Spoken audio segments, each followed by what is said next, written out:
Howdy, folks. It's okay to be short. Let me tell you what I'm talking about. Today we're going to talk about a common exercise in storytelling, and that is cutting things short. We all do it. Sometimes it works. Sometimes it does not. My name is Ladi Loera.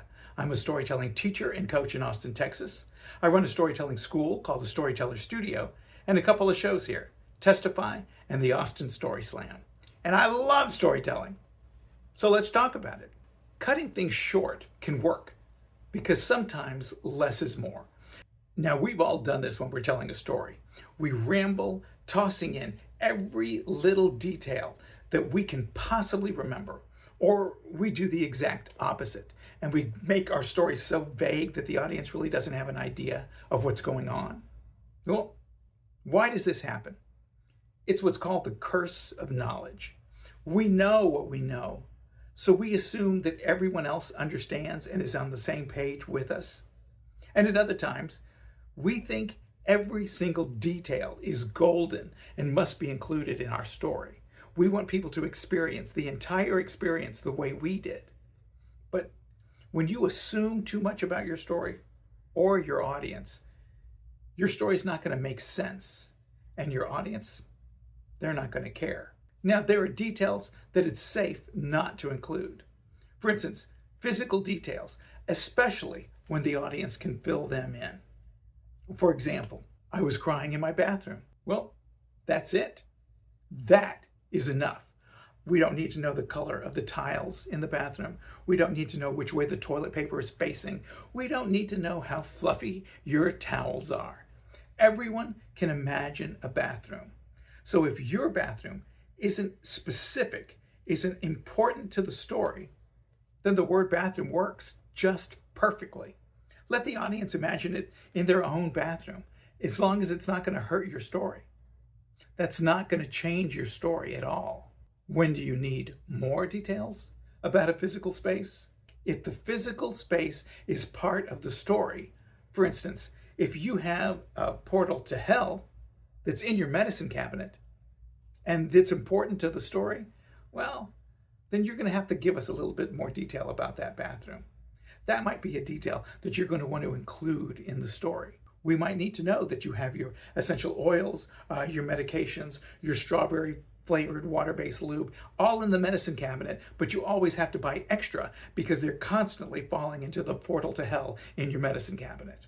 If the space matters to the story, then we need those details, because that's what helps us see the world that you lived in. The other way we cut our story short is when we're talking about emotions, because we think feelings are universal and the rest of the world is just like us. We say things like, I'm happy, I'm sad, I'm angry, and we think these mean the same things to everyone, but emotions aren't universal. Your happiness isn't mine. Your sadness does not look like mine. When you don't let your audience understand your experience, they will fill it in with their own experience. And that may be fine if we're talking about the garden or the kitchen or the bathroom and rooms that are not specifically necessary for the story, but it is not fine when you are talking about your emotions. Because some folks experience happiness like a Mexican buffet with sombreros and tacos and margaritas. But someone else may think happiness is sitting on their deck and just watching the rain. And I've known people that when they get ridiculously happy, they cry. Okay? These people are all happy. These are all true experiences of happiness, but they're not the same. And if it's your story, you need the audience to experience your emotions your way. If you're not specific when it comes to your feelings, the audience will substitute their feelings. And then you risk being misunderstood in your story. And that means that your story will also be misunderstood. So if saying, I was sad, isn't enough, what is? Well, emotional words like happy and angry and sad, they sound meaningful, but they don't really describe what you felt.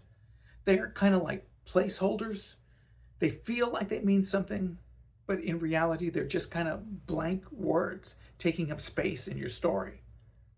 Since our experiences with those emotions won't be the same for all of us, we have to clue the audience in.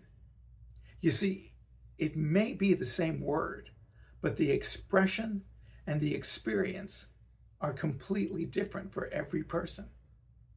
If you only give the audience the label, they will supply their own version, and it most likely is not going to match yours. So how do you bridge that gap? Don't just name the emotion, embody it. Use behavioral, physical, sensory descriptions to show how you experience this. For example, I was so angry, I couldn't stop clenching my jaw. Now, you don't have to clench your jaw when you're doing that, but you could tell them that you're doing this. Or, I was so sad, I didn't have the energy to even roll out of bed. Or, I was so happy, my whole body was shaking. This works. Why does it work? Because these are the kinds of details that build empathy. They don't just help your audience to understand, they help your audience to feel what you felt. You're not saying, I was angry. You're showing us how anger looks and how it feels when it's in your body. It doesn't take a lot. One sentence, maybe two, a physical, emotional detail can unlock the story for your entire audience, and it can make your story connect. Let's take joy as an example. Everyone feels joy differently. But if you describe how joy shows up in your life, maybe you laugh so hard that you start snorting, or tears roll down your cheeks, well, your audience will adopt your version of joy for your story. And that's how you can make sure that your story lands with them. So let's recap a bit. Cut setting details unless they matter. Add details when it defines your story's world. Don't cut emotions short. Expand them. Describe what your feelings did to you physically and behaviorally and emotionally.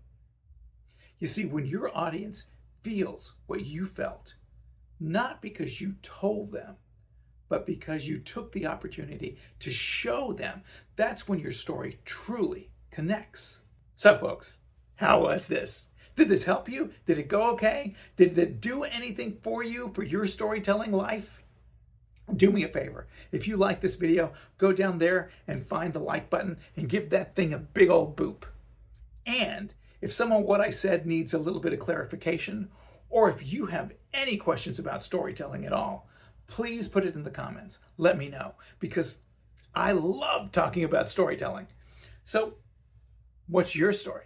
I can't wait to hear it. That's it for now. Adios.